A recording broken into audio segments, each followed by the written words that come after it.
दोस्तों यहाँ हम बात करने वाले हैं इकाई 5 के बारे में। इकाई 5 का नाम है नैतिक एवं संवेगात्मक विकास के सारे मोस्ट इंपोर्टेंट क्वेश्चंस हम यहाँ पर देखने वाले हैं दोस्तों। तो वीडियो को सबसे पहले लाइक कर दो और आ जाइए चलते हैं सबसे पहले क्वेश्चन पे। आपका ये यूनिट जो है 12 नंबर का यूनिट है दोस्तों। 12 नंबर के क्वेश्चन यहाँ से बनने वाले हैं और सारे मोस्ट इंपोर्टेंट क्वेश्चन हम यहाँ देखने वाले हैं। तो बिना स्किप किए हुए आप देखते रहे, इनसे बाहर आपका कोई भी क्वेश्चन नहीं होगा। चलिए चलते हैं पहले प्रश्न की तरफ। पहला क्वेश्चन है, अंतर्मुखी बालक की दो विशेषताएं आपको लिखनी है। इसका राइट आंसर है पहली विशेषता कम बोलना व अपने स्वयं में खोए रहना। दूसरी विशेषता है एकांत प्रिय, संकालु एवं लज्जाशील व कम सामाजिक होता है, अकेला रहना ज़्यादा पसंद करता है। अगला प्रश्न है, जब व्यक्तित्व के विभिन्न आयामों का विकास समरूप होता है तो वह व्यक्तित्व कैसा होता है? राइट आंसर होगा असंतुलित व्यक्तित्व। अगला प्रश्न है, जब व्यक्तित्व के विभिन्न आयामों का विकास समरूप होता है तो वह व्यक्तित्व कैसा कहलाता है? राइट आंसर होगा संतुलित व्यक्तित्व। अगला प्रश्न है, नैतिक विकास को प्रभावित करने वाला कोई एक तत्व बताना है। तो राइट आंसर होगा परिवार। अगला प्रश्न है, बालक के चारित्रिक विकास के स्तर कौन कौन से हैं? नाम बताना है। पहला है मूल प्रत्यात्मक, दूसरा है पुरस्कार एवं दंड, तीसरा है सामाजिकता, चौथा है आदर्श। अगला इंपॉर्टेंट प्रश्न है, बालक के चारित्रिक विकास के कौन से तत्व प्रभावित करते हैं?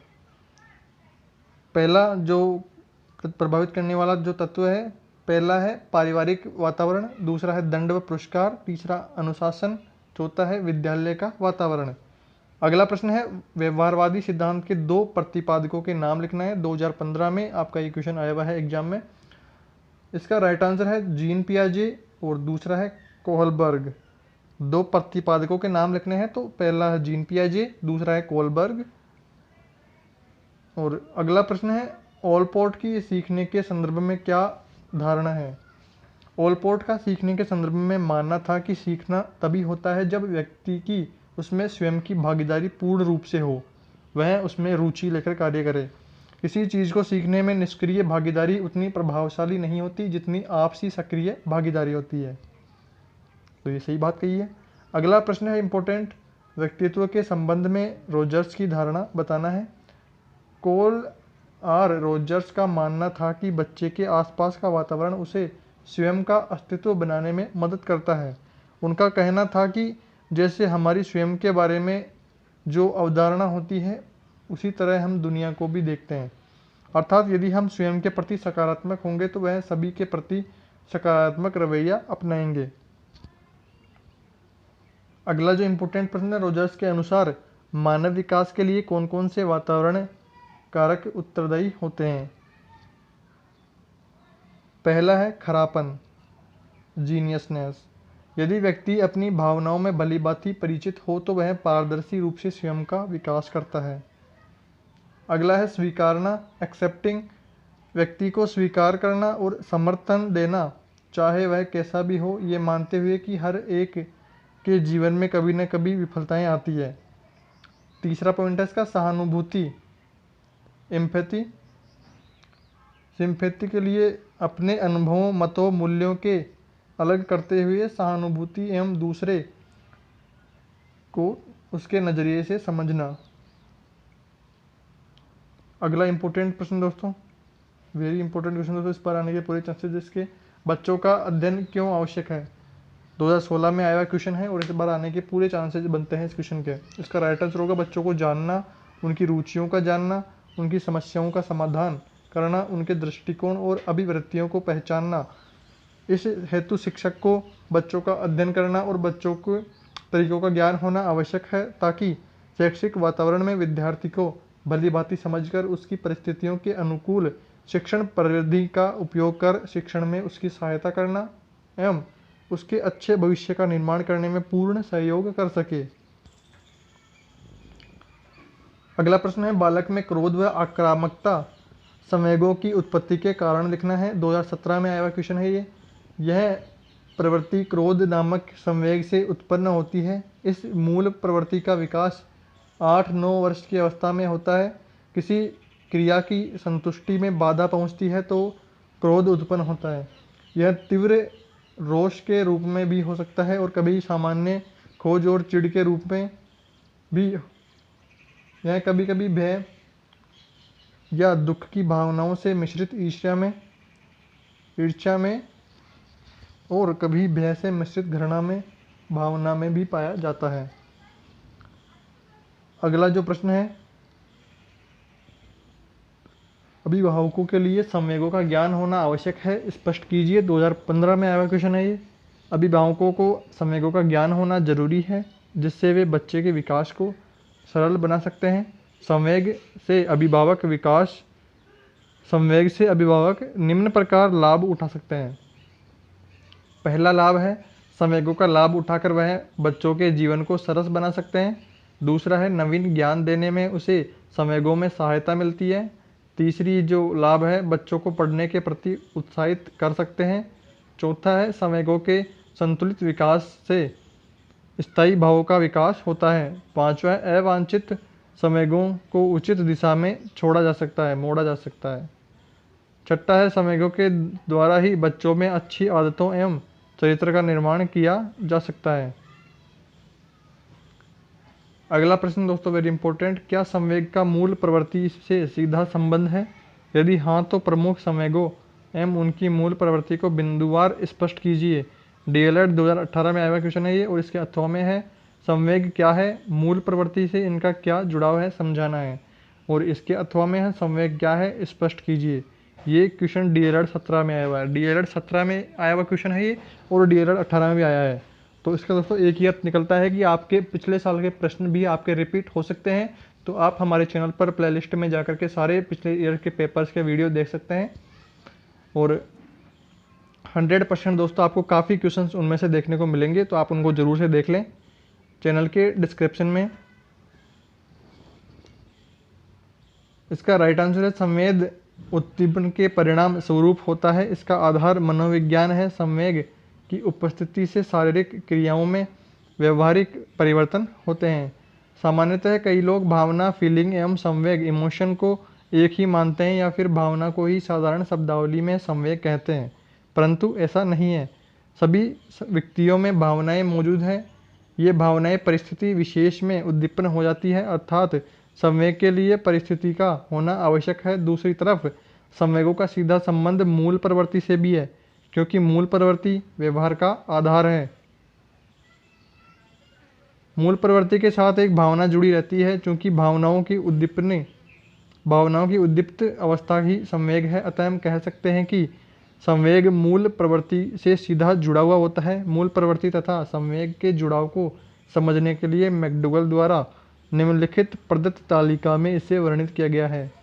मूल प्रवृत्ति और संवेग में तुलना करी गई है। यहाँ पे मूल प्रवृत्ति और संवेग, पलायन भय, भोजन प्राप्ति भूख, सामूहिकता एकता से बचाव का भाव, जिज्ञासा आश्चर्य, पुत्र कामना वात्सल्य, आक्रामकता क्रोध, हास्य मनोरंजन। तो ये सारी जो है तुलना करी गई है। अगला इम्पोर्टेंट प्रश्न दोस्तों, विद्यार्थी जीवन में विद्यार्थी शिक्षक का स्वयं के संवेगों को नियंत्रित करने के सुझाव देना है। तो पहला है, अपनी मनोदशा को सही जानकारी रखें।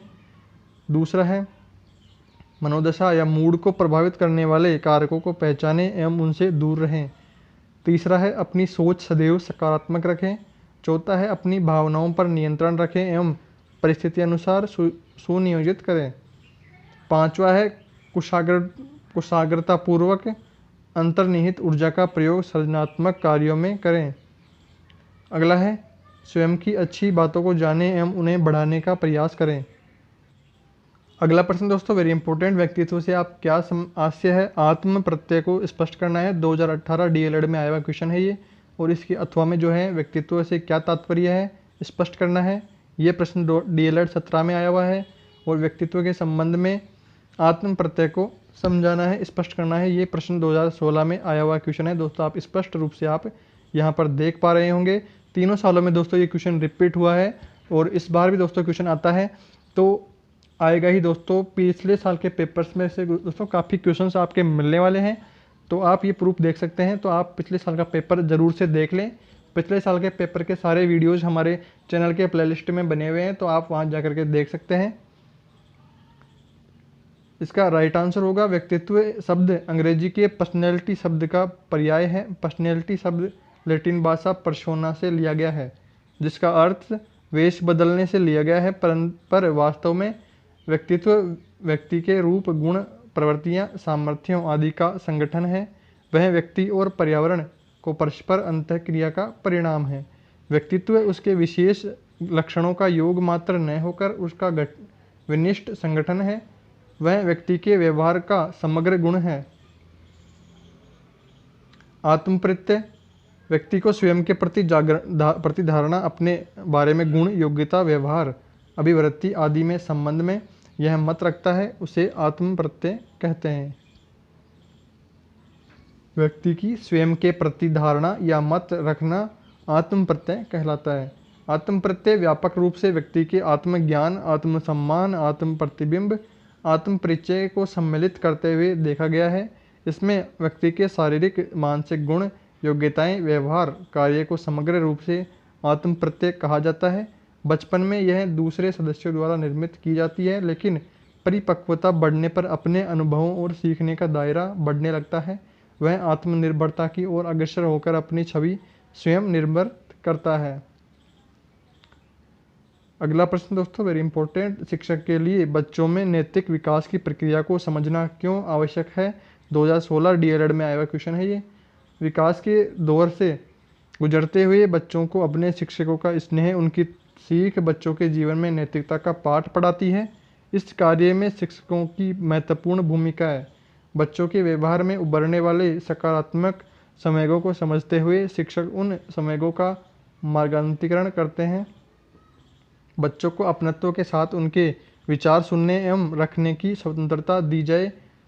तत्पश्चात युक्ति प्रयोग एवं कक्ष के बाहर विभिन्न गतिविधियों का आयोजन कर संवेगों को नियंत्रित किया जा सकता है। साथ ही बच्चों को स्व प्रत्यय के निर्धारण में वे सहायता प्रदान करें। नैतिक विकास की सही समझ बनाने में मनोवैज्ञानिक सिद्धांतों का अध्ययन कर बच्चों के व्यक्तित्व को आकार प्रदान करने में अपना योगदान देवें। इसलिए शिक्षक के लिए बच्चों में नैतिक विकास की प्रक्रिया को समझना आवश्यक है। अगला प्रश्न दोस्तों, आत्म प्रत्यय को प्रभावित करने वाले कारक कौन से हैं? केवल नाम लिखना है। बालकों के आत्म प्रत्यय का विकास अनेक कारकों से पर आधारित है। बालकों के जो आत्म प्रत्यय है उसका विकास अनेक कारकों पर आधारित है। इन्हीं कारकों के प्रभावों को परिणाम स्वरूप बालकों में आत्म प्रत्यय का विकास होता है। कुछ कारक निम्न हैं। पहला है परिपक्वता, दूसरा बौद्धिक योग्यताएं जैसे बुद्धि, तर्क, कल्पना, स्मृति और चिंतन आदि। तीसरा है सीखने के अवसर। चौथा है बालक के परिवार का आर्थिक सामाजिक स्तर। पांचवा है अनुभव, विशेष रूप से मूर्त अनुभव। छठा है लिंग। आयु बढ़ने के साथ साथ वह कारक आत्म प्रत्यय निर्माण को महत्वपूर्ण ढंग से प्रभावित करता है। सातवां है सूचना प्रतिपूर्ति। आठवां है समायोजन। नौवां है सामाजिक एवं मनोवैज्ञानिक वातावरण आदि। अगला प्रश्न दोस्तों, दृढ़ व्यक्तित्व की विशेषताएं बतानी है। दृढ़ व्यक्तित्व को कोबासा द्वारा प्रतिपादित किया गया है। दृढ़ व्यक्तित्व में 3 C की विशेषताएं हैं, जिसे संकल्प, कमिटमेंट, चुनौती, चैलेंज तथा नियंत्रण, कंट्रोल कहा जाता है। 3 C की मतलब क्या हुआ यहाँ पे? कमिटमेंट, चैलेंज और कंट्रोल। संकल्प, यहाँ संकल्प का अर्थ कमिटमेंट है। अगर जीवन में जो भी सार्थक उद्देश्य पाना चाहते हैं उसे पूरा करने का पूरा निश्चय या संकल्प करें। हर हालत में उसे येन केन प्रकारेण प्राप्त करना है। उन लोगों के बारे में सोचें जिन्होंने हर परिस्थिति में अपने लक्ष्यों को, संकल्प को पूरा करके पूरा किया है। चुनौती, यहाँ चुनौती, चैलेंज लेने के सवाल हैं। यहाँ प्रत्यक्षीकरण या उसके लिए ऐसी मनोस्थिति बनाएं जिससे परेशानी न सोचकर ऐसा अवसर जानिए जिसमें अपने सामर्थ्य को सिद्ध कर सकें। नियंत्रण, नियंत्रण क्या है? कंट्रोल का अर्थ है कि अपनी सफलता या असफलता के लिए आप स्वयं ही जिम्मेदार हैं, न कि बाह्य कारक। अगला प्रश्न है दोस्तों, एरिक्सन के सिद्धांत की पहली अवस्था को संक्षिप्त में समझाना है। डीएलएड 2019 में आया हुआ क्वेश्चन है ये। तो आपको दोस्तों एरिक्सन की सारी अवस्थाएं देख लेनी है। 6-7 इसकी जो जितनी भी अवस्थाएं हैं सारी अवस्थाओं को अपनी बुक से देख लें। इनमें से 1 या 2 अवस्थाएं आपके 100% एग्जाम में आने वाली है। और अथवा में दोस्तों इसका आस्था बनाम अनास्था को समझाना है। DLED 2018 में आया क्वेश्चन है दोस्तों। यहाँ भी देख सकते हैं आप कि 18 और 19 में दोस्तों दूसरे साल भी क्वेश्चन रिपीट हुआ है। तो आप इसका ध्यान रखिए, अपने पिछले साल का जितने भी पेपर हैं सारे पेपर्स आप देख लें। हमारे चैनल की प्लेलिस्ट में सारे अवेलेबल हैं, तो आप वहाँ से सारे पेपर पिछले साल के देख लें, उनमें से आपके काफ़ी क्वेश्चंस मिलने वाले हैं। तो आइए इसका आंसर देखते हैं। आशा किस प्रकार उत्पन्न होती है। इसका राइट आंसर होगा आस्था बनाम अनास्था एरिक्सन के सिद्धांत की पहली अवस्था है। इसके अनुसार जिन बच्चों को अपने माता पिता व अन्य देखरेख करने वाले व्यक्तियों से सतत उचित स्नेह प्यार आदि मिलता है, उनमें विश्वास का भाव विकसित होता है। दूसरी तरफ जिन बच्चों को माता पिता व अन्य देखरेख करने वाले व्यक्तियों का प्राय रोते बिलखते चिल्लाते छोड़ दिया जाता है, उनमें दूसरे के प्रति अविश्वास विकसित हो जाता है। एक तरफ तो जिनके माता पिता उन्हें अच्छा प्यार प्रेम से पालते हैं तो उनके प्रति विश्वास पैदा होता है, और दूसरी तरफ जिनको डांटते फटकारते हैं या उतना प्यार नहीं देते जितना देना चाहिए, तो उनमें अविश्वास की जो उत्पत्ति है वो होती है, जिससे उसे दूसरों के बारे में शक तथा दूसरों से अनावश्यक डर उत्पन्न हो जाता है। शिशु में स्वस्थ व्यक्तित्व का विकास इस बात पर निर्भर करता है कि उसकी ज़िंदगी में अविश्वास के अनुपात में विश्वास की मात्रा उतनी अधिक है। विश्वास तथा अविश्वास दोनों ही स्थिति मौजूद रहने पर शिशु के अंदर संकट उत्पन्न होती है, और जब वह उस संकट का सफलतापूर्वक समाधान कर लेता है तो उसमें एक विशेष मनोसामाजिक शक्ति, जिसे आशा कहा जाता है, उत्पन्न होती है। आशा की उत्पत्ति से आगे चलकर वह शिशु वयस्क हो जाता है और अपने सांस्कृतिक मूल्यों तथा धर्म आदि में काफ़ी आस्था दिखलाता है।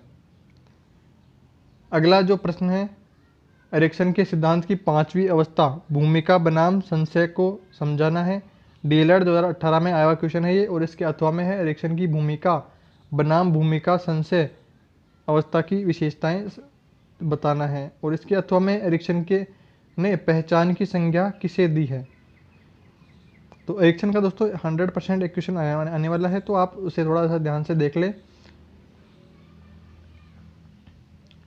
भूमिका बनाम भूमिका संशय अवस्था एरिक्सन के सिद्धांत की 5वीं अवस्था है, जिसकी अवधि 12 साल से 18 साल की होती है।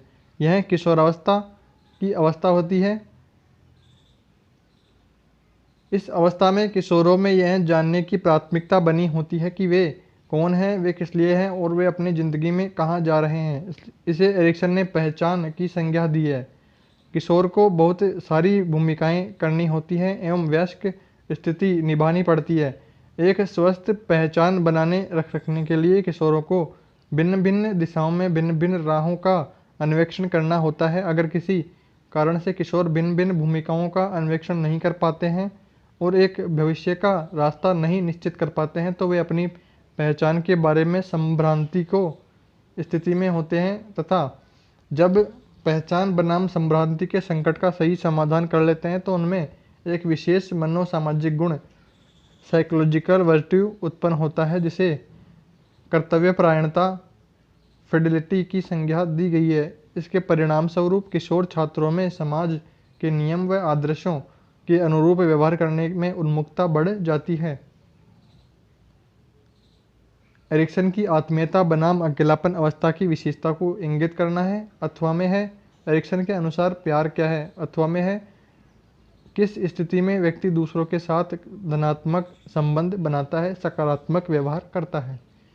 तो इसका राइट आंसर जो है आत्मीयता बनाम अकेलापन की अवस्था है। एरिक्सन की 6ठी अवस्था है, जिसकी अवधि 20 वर्ष से 30 वर्ष की होती है। आरंभिक वयस्कावस्था की अवस्था होती है। इस अवस्था में व्यक्ति दूसरों के साथ एक धनात्मक संबंध बनाता है। जब व्यक्ति दूसरों में साथ घनिष्ठता का भाव विकसित होता है तो वह अपने आप को दूसरों के प्रति समर्पित कर देता है। साथ साथ इस ढंग से घनिष्ठता नहीं कर पाते हैं, वे सामाजिक रूप से अलग हो जाते हैं। उनके लिए यह अकेलापन जिंदगी में काला साया के समान होती है। इस तरह से वह अवस्था प्रमुख संकट घनिष्ठता बनाम अलगाव का संघर्ष होता है। जो लाभ इस संकट का सही समाधान कर लेते हैं उनमें एक विशेष मनोसामाजिक गुण जिसे प्यार कहा जाता है विकसित होता है। इसमें रोमांच के अतिरिक्त दूसरों के साथ कुछ वादा करने और ईमानदारी वफादारी से निभाने का गुण सम्मिलित होता है। जो व्यक्ति घनिष्ठता बनाम अलगावों के संघर्ष का समाधान ठीक से नहीं कर पाते हैं, वे सांवेगिक रूप से अलग और स्नेह एवं प्यार दूसरों को देने एवं दूसरों से लेने में असमर्थ रहते हैं। अगला प्रश्न है दोस्तों, जॉन बॉल्वी के लगाव के सिद्धांत की 4 अवस्थाएं कौन सी है? लिखना है। डीएलएड 2018 में आया क्वेश्चन है ये। और इसके अथवा में है, लगाव का सिद्धांत चरणबद्ध तरीके से होता है। कैसे? लगाव के विकास के विभिन्न चरणों का उल्लेख करना है। और एक और इसके अथवा में है, बॉल्वी के सिद्धांत की विभिन्न अवस्थाओं का उल्लेख करना है। तो इसका राइट आंसर होगा लगाव के विकास के चरण अवस्थाएं। जॉन बॉल्वी के अनुसार लगाव के विकास के 4 चरण अवस्थाएं होती हैं, जो निम्नानुसार है। तो पहली है पूर्व लगाव अवस्था, जन्म से 6 सप्ताह तक होती है यह। इस अवस्था में कई प्रकार की क्रियाओं का संकेतों जैसे पकड़ना, मुस्कुराना, रोना, टकटकी लगाकर देखना आदि से नवजात शिशु अन्य व्यक्तियों में से घनिष्ठता स्थापित करते हैं। यदि शिशु के पास मौजूद व्यक्ति शिशु को देखकर सकारात्मक प्रतिक्रिया करता है, तो शिशु चाहता है कि वह व्यक्ति उसके पास ही रहे, उसे अपनी गोद में उठाए और अपने साथ मीठी मीठी बातें करे। इस अवस्था में शिशु अपनी माँ की गंध को पहचानता है, हालांकि अभी तक उसे अपनी माँ से इतना लगाव नहीं है।